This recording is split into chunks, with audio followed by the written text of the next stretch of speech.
Hello, and welcome to the City of Ottawa podcast series, OttaTalk, where we talk with staff and residents about city programs, projects, and initiatives. Today, we OttaTalk about garbage and recycling.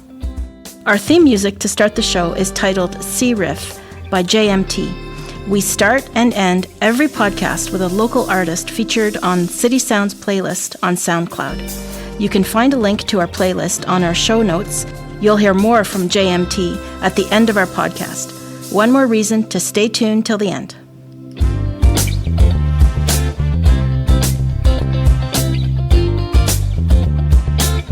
My name is Aziz Khalil. I'm a Media Relations Officer for Public Information and Media Relations. I'm part of a team that answers media calls and arranges for interviews with city staff, among other things. And I'm Valerie Bietlo. I'm a manager in the Emergency and Protective Services Department here at the city. I work on public policy and particularly the development of new bylaws for the city. And we're both here excited to talk to you about garbage and recycling and the city's 3-item garbage limit. We'll answer the questions. Why do we have a 3-item garbage limit? How is it going so far? And we'll find out what's coming up next for garbage and recycling in Ottawa. To answer some of these questions, we'll be joined by Rachael Jones, Program Manager for Long-Term Planning with Solid Waste Services. We're going to talk some trash. Before we get started, we have a few housekeeping items. Any city programs or services we talk about will be in the program notes wherever you're streaming this podcast, or you can search for them on the city website, ottawa.ca. The program notes will also have a link to the city's YouTube channel, where you can find our entire podcast archive. If you have a comment or a question about any of our podcasts, send us a message at podcast-balado@ottawa.ca. Today's podcast is about garbage and recycling, and we're going to find out about the city's solid waste program and how the new regulations are going so far. I know that in my household, we do try to minimize the amount of waste we put out on the curb, primarily by composting. The rule of thumb at our house is to compost and recycle first. So on the composting side, we have a very big composting container out in our backyard, and we've put a smaller one in our kitchen so it's easy to fill it up with scraps on a regular basis and then dump those out into the larger compost. It can be challenging to trek to the backyard to compost in wintertime. So we move the compost bin closer to the house, and that helps a little bit. And we also do that with our recycling containers. What about you, Aziz? Do you have any tips? Yeah, we do the same, Valérie, in the kitchen.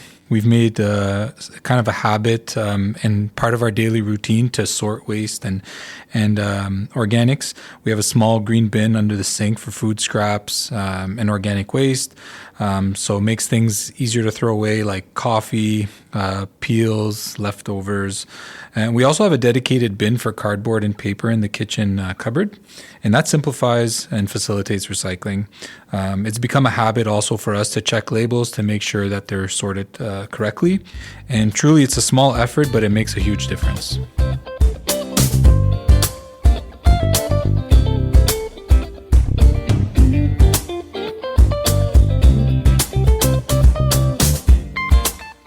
Rachael Jones is the Program Manager for Long-Term Planning and Solid Waste Services at the City and is responsible for supporting the rollout of many of the actions in the city's new 30-year Solid Waste Master Plan.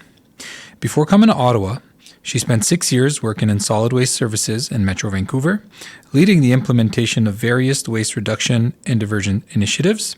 She has a Bachelor of Science from the University of Nottingham, that's in the UK, and a master's degree in international relations from the University of Birmingham. Rachael, welcome to OttaTalk. Thank you very much for having me. So, with a background like yours, how did you end up devoting so much of your life to the things that the rest of us discard and doing it right here in Ottawa?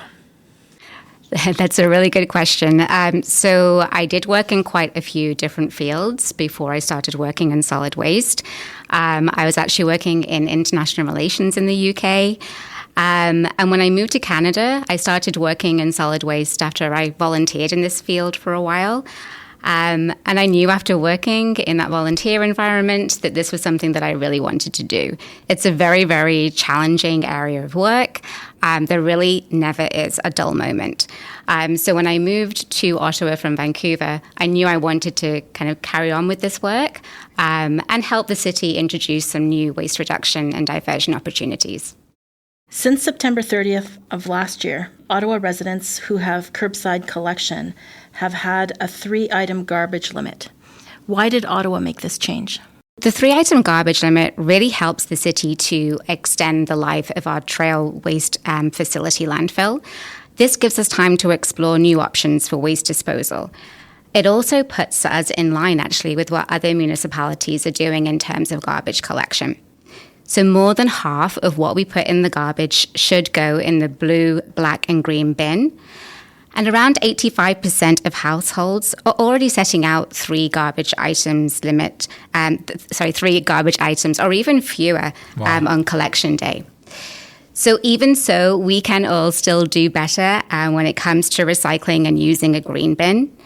So the new limit obviously encourages people to divert waste, but also it helps people to reduce waste too, because it gets people thinking about their garbage and their green bin. So they're really kind of conscious about what they're putting out at the curbside. And how's it been working so far? How have Ottawa residents adapted to this change? Yeah, so actually less than 1% of households were over the 3-item garbage limit in the first 3 months. Enforcement of this limit was also phased in over 3 months, which has given households time to adapt to the new program. We also have environmental education assistants that knock on thousands of doors over the summer, and they provide education and answer questions about the 3-item garbage limit, as well as share just general waste reduction tips that we have at the city as well. So just as an example, this group chatted with a couple who very recently moved to Ottawa, and they had lots of questions about garbage and recycling. So it was great because they were able to answer the questions about the 3-item limit, but also help them with some other recycling tips and tricks that they had as well. I know that there was a lot of talk about illegal dumping. And it was a major discussion point. And I'm just curious to know, has that happened? Have we been seeing that? What's the latest on that? Yeah, we haven't seen a large increase in illegal dumping. And the majority of reports that we do receive on illegal dumping were actually during the first phase of implementation. We also developed a new online reporting tool to help with this. So residents can report illegal dumping online at ottawa.ca/311 or by calling 311.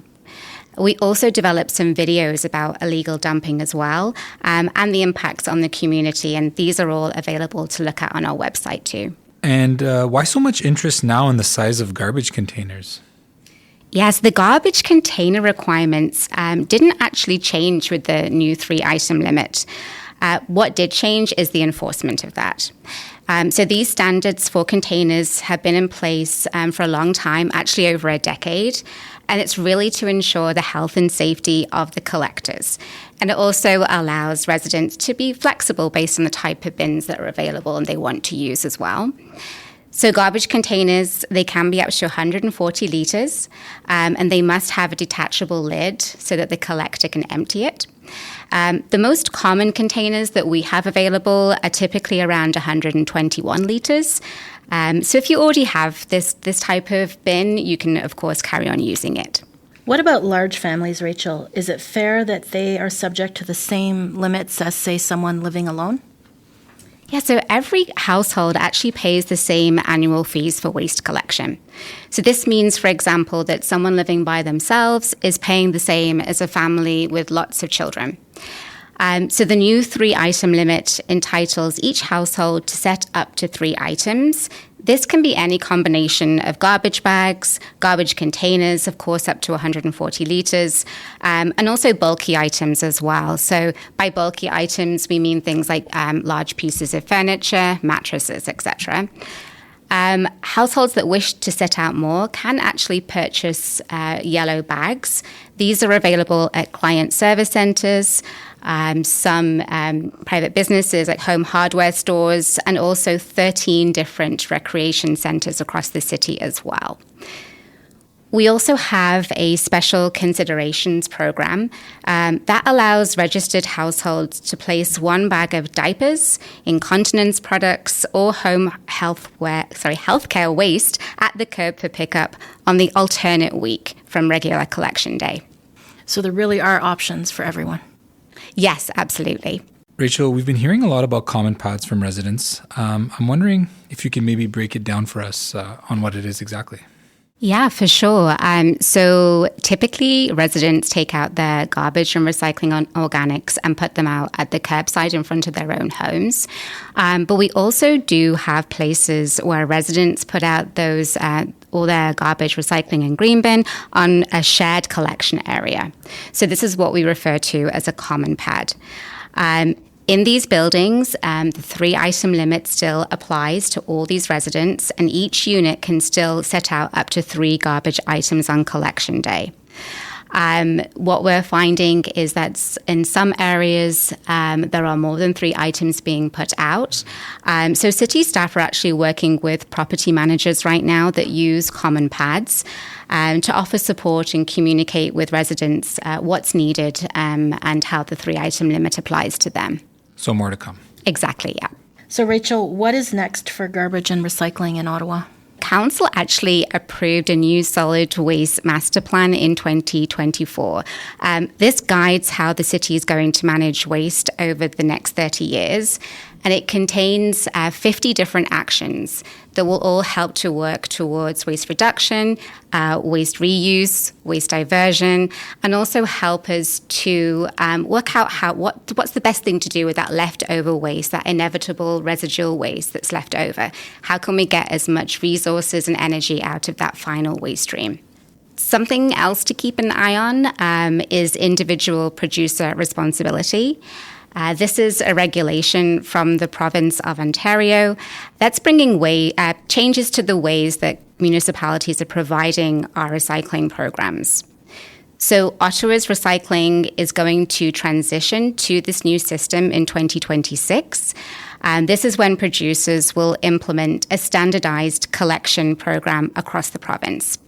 And that means that residents across Ontario will be able to recycle the same materials no matter where they live. And we're going to provide much more details on that, of course, when the new program is up and running and as we get to know more about that program. Finally, I also wanted to talk about a fairly new program that we have too, which is mandatory organics in multi-residential properties. So the city currently collects waste from approximately 2,300 multi-residential properties, of which about 52% have a green bin program right now. So what we're doing with this program is, this was actually approved by council in 2022, and we're saying that all of these properties that receive waste collection services from the city also now need to participate in the green bin program. So we're currently working with property managers to help them successfully introduce the program, and this work's going to continue actually for the next 3 or 4 years. This work also includes supporting residents that live in those buildings with some dedicated education to help them access and participate in the green bin program as well. So that is great news for organic waste diversion. It certainly is, yes. Before we wrap up, each of us shared a tip on how we're trying to reduce waste and divert waste successfully. Do you have any tips for us, Rachel, on how to do this? Yeah, for sure. So I can let you know about something that I've been doing for a long time.